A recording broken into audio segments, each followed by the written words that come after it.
চিতা সাজাইল এক ঝিলে তিনজনের ওই মা বাবার শত কাজ করিছে গো বলো।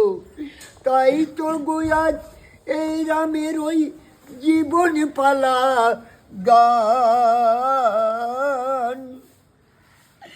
বাবি যার ওই ব্রাহ্মণ্ডী মণি, মাথায় যার হরিণী, হরিণী গর্বে জন্ম নিবে রাজা ঋষ্য সিংহ মণি।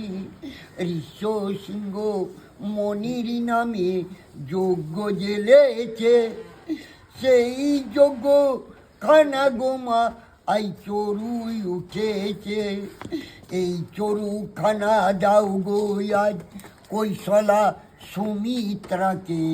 তাই তাই তো রাজা দশরথ কৈশলা সুমিত্রাকে দেয়। দুই রানীর ভাগ্য মা তিন রানীকে খায়। তিন রানীর পেটে গোমা চার সন্তান জন্ম নেয়। চার সন্তানের নাম দিও গো আমারই ভর শত্রুগণ। রামদাদাকে 14 বছর দাও গো গোহক জঙ্গলের নাম। তাই তো লক্ষণ বলি আজকে রামের গণ্ডি দিল ধাম। কৈশলায় আর সুমিত্রা কৈবতী আর বলে, কেমনই করে রাম সন্তানকে ছেড়ে থাকবো 14 বছর কালে। তাই তো অন্ধক মণি ছেলে সিন্ধু পেল।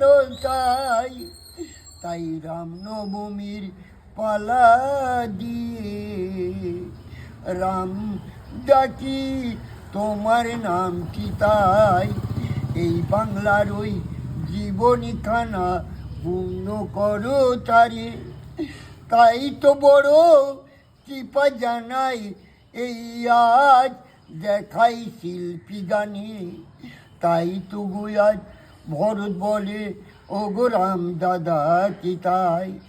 14 বছর গহক জঙ্গলে থাকতে হবে তাই।